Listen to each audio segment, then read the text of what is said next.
Hello and welcome to this episode of Kennedy Saves the World. I figure what better way to celebrate happy hour than with a man who has put more people in rehab than Tom Homan has deported to El Salvador by a lot. Dr. Drew Pinsky is here. That is probably an accurate number that I have treated probably 10,000 addicts in my day. Wow, congratulations. Yeah, thank you. That's a big number. It's a big number. Yeah. But I know something about it as a result. And Yes. You mentioned before the mics heated up, I've stopped drinking this year. Me and Joe Rogan have stopped.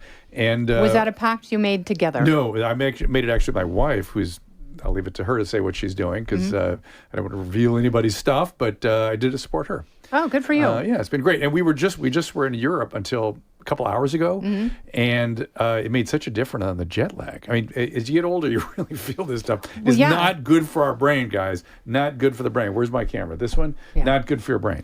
No, because when you drink alcohol, it releases acetaldehyde, that's in the stomach. But it's more than that. Alcohol is actually one of the direct poisons to many human tissues. I know, it sucks. And carcinogenic. I know, and it causes cancer. It's horrible for your stomach. It's bad for your blood. Only it's bad drug for we your use skin. on a regular basis. And, but it's so fun. It is fun. And it's I wish it weren't. I wish, I had my time with it, right? I've given 50 years or so. That's fine. No, I've boosted up with you. We've had a great time. I always quit drinking when Drew stops drinking because I feel like you know something. Oh, I see. So instead of alcohol, I get green tea. Well done. I like it. Because you can't cheers with water. Green tea is an antioxidant. Cheers. Nice. I love it. Cheers to Dr. Drew and momentary sobriety. Yeah, I'm not in the program or anything. I'm supporting my wife. I think that's wonderful. And by the way, it's a good. I've been really focused on health and wellness the last couple of years, and I'm like, this is of course part of that. It has to be. And it's like, and I know that, and you're young enough you can still get away with a couple but more years. I don't like drinking to the point where I never get hungover, but I hate feeling fuzzy and tired. Oh, and I'll ask you this. Yeah. So if I have more than 4 drinks, my neck goes out, my C1, and I have asked a neurologist, I have asked several chiropractors, I have asked physical therapists, and it only happens at that time, and when my neck goes out, it's like vomitous. And is it you wake up with it? Yes. Or does it have? Yeah. So I'm guessing it changes your sleep in some way. Do you think it's positional? Something. Yeah. Do you think like I sleep in a weird position? Something that you would normally move out of, you just stay in. Something like that, I bet. And again, the muscles loosen from the alcohol. And so that might release whatever was being held in place. And then it goes into a bad spot. And it's not... blood supply is not what it should be. Okay. It's just all, it's all cascading. It's all bad. Immune system isn't what it should be. So I can see how that could affect you. Yes. So what are you doing in addition to not drinking alcohol in your health and wellness journey? I'm doing supplements of various. What kind? Peptides? No, I'm not on peptides, though. I'm looking at that. I got some peptides. I don't know what to make of it. I don't know what to make of peptides yet. I'm a big believer in nicotinamide riboside. I'm a huge fan of it. It elevates NAD on a daily basis. Okay. Rogan gets NAD infusion. Yes, not that Joe is my I know a bunch of friends. We all go to the same doctor. Yeah. And they get NAD shots once a week for 8 weeks, and then you take time off. And you don't have to do that. You just take nicotinamide riboside. It does the same thing. Really? In my humble opinion, I take C15, pentadecanoic acid, which is good for, again, it's all fighting oxidation associated with aging, right? The oxidative, the NAD, the cellular membranes, all goes towards oxidative states. The way I talk about it is this. Look, entropy, people don't really, they may not have studied thermodynamics. And the second law of thermodynamics everyone knows the second law, no one knows the first. In the physical universe is that entropy is always increasing. Yes. So the disorder of the universe is always expanding. Yes. It's why all the molecules in this room don't hover in the corner all of a sudden. They're always at maximal See, I feel like they're gossiping about me. I feel like they are. They could be, but they still at a stage of maximal complexity. Yeah. But that is true of all things in the universe except one thing.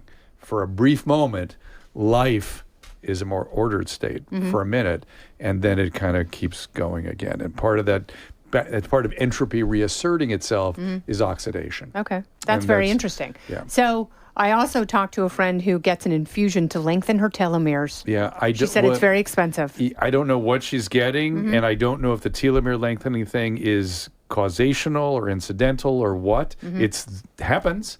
And lengthening the telomere is probably a good thing, but exactly why it's happening is still mysterious. Yes. So the Kelly brothers, the astronauts, one of whom is like a commie senator now.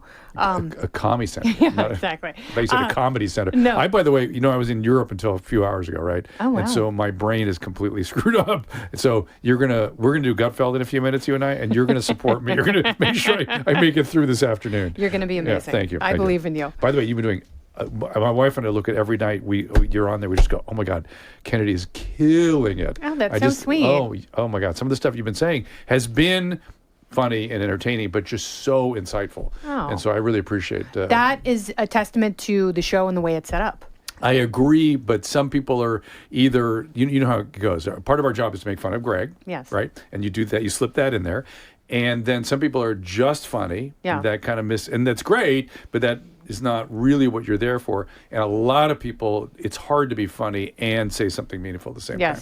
And you do it every time. So I was talking to a comic who does Gutfeld, and they were like, I prep all day long. Lisso. I write all these jokes. That's Lisso. It's not Lisso. He does that too. Yeah, and he's like, it wasn't Lisso, but he was like, I prep all day long. Yeah. I write all these jokes. I've read all the stories. And use none of and it. then Greg asked me a completely different question, and if I answer with my material, it'll look so unnatural. Yes. So, but I got to say, Jamie Lisso is very good at going at sliding over to his stuff, and it's always hysterical. And that is a talent. That is a talent, and that's why I don't do too much prep for the show, because Greg's always goes, Kennedy, do you think that, or he'll go like, Drew, you're a doctor supposedly, and do you think, and he'll just fill it with something that has nothing, and I usually think to myself, well, I could answer that question, but maybe I'll answer a different one, because it's usually about Bazoombagate in Canada or something. I know. So, that he let that go. That was on every single time he did the show for about 6 months. Yeah, because the guy got fired. The guy should have gotten fired for fraud. Was he trolling?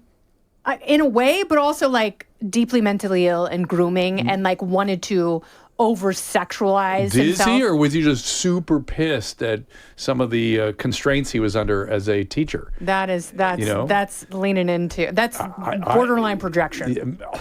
Okay, that's how I do it.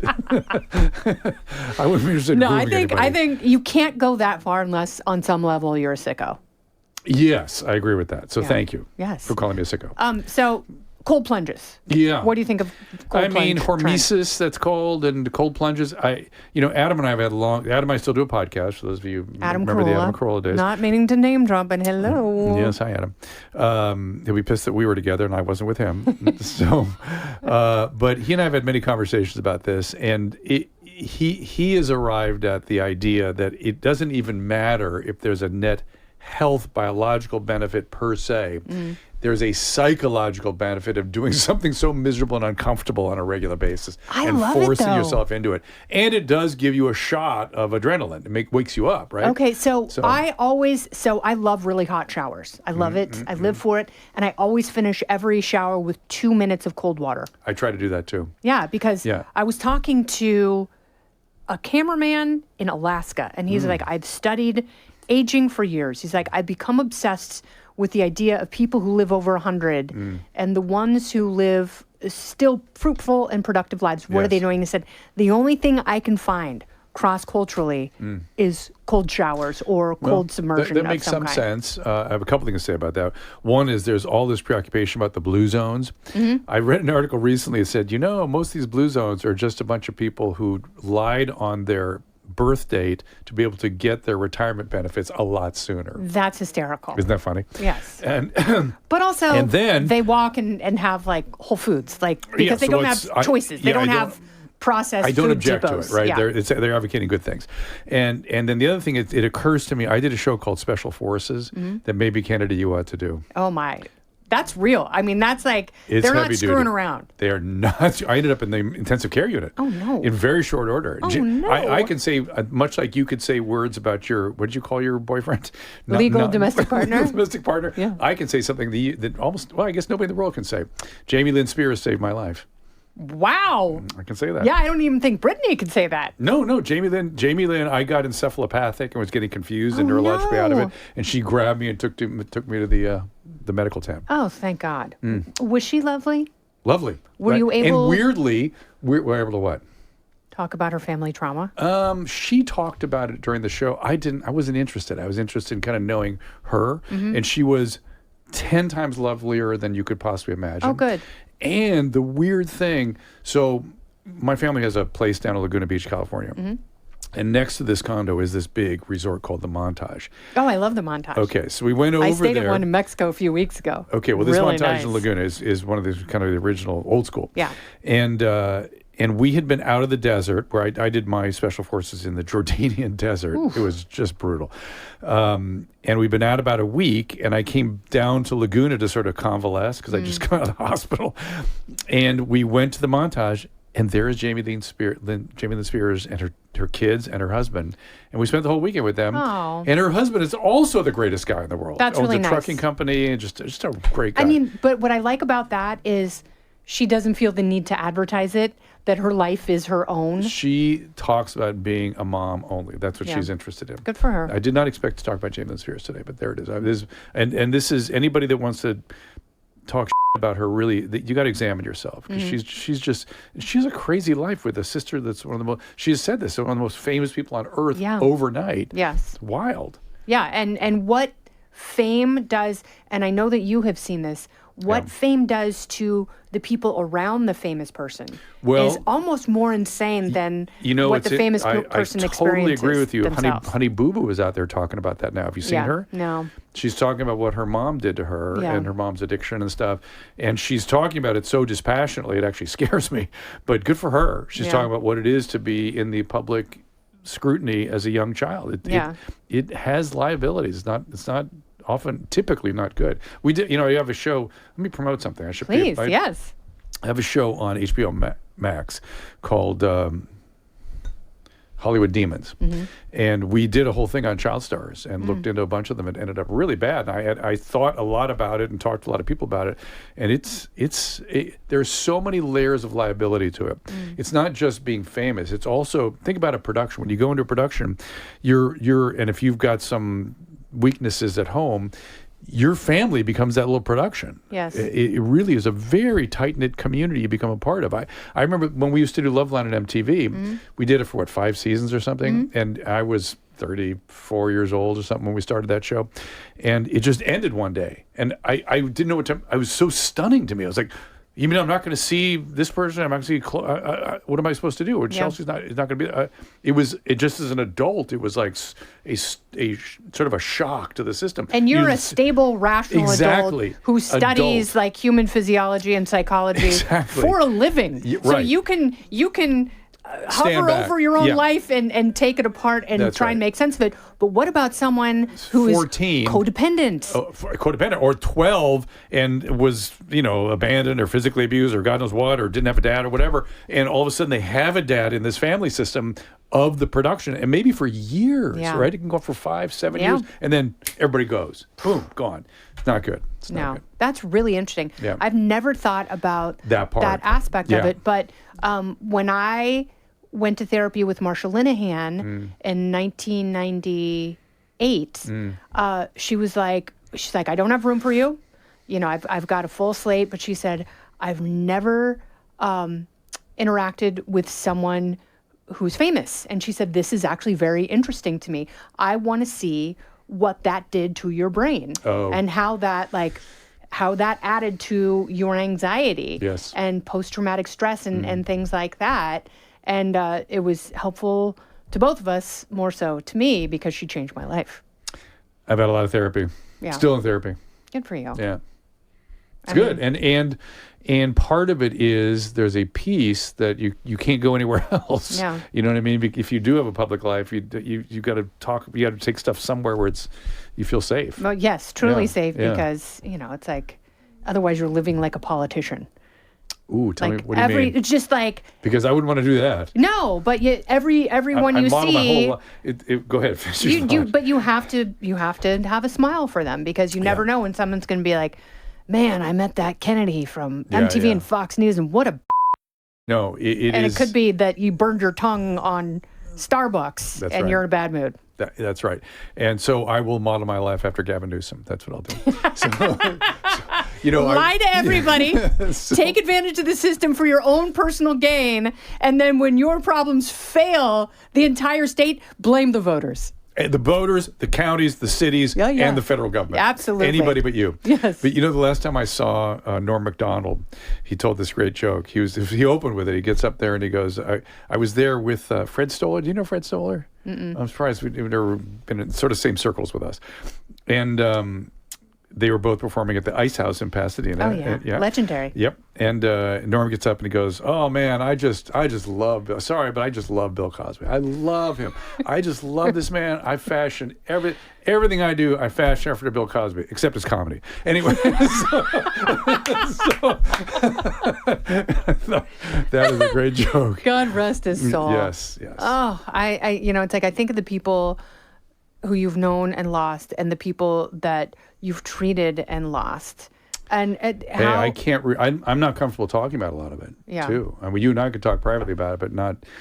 We lost somebody recently, too. I don't know if you're aware of this. Jed? Mm-hmm. Yeah, Jed the Fish, who was one of my mentors at K-Rock. And that guy... And I was telling someone, and I don't think it was on the podcast, like, he was the first person who taught me it's okay to be weird.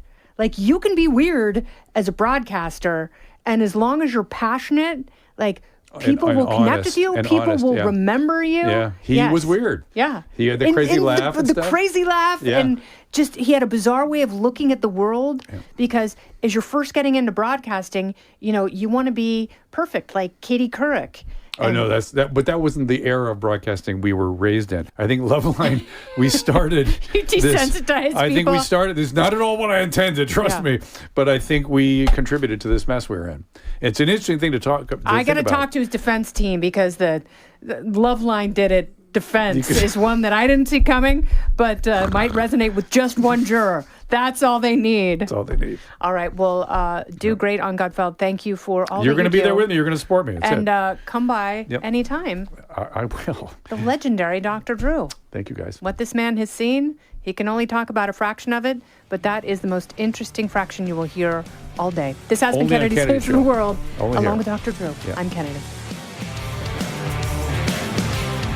Listen ad-free with a Fox News Podcast Plus subscription on Apple Podcasts, and Amazon Prime members can listen to this show ad-free on the Amazon Music app. Oh, go ahead and leave me a review while you're there. I'd love to hear what you have to say. You've been listening to Kennedy Saves the World on the Fox News Podcast Network.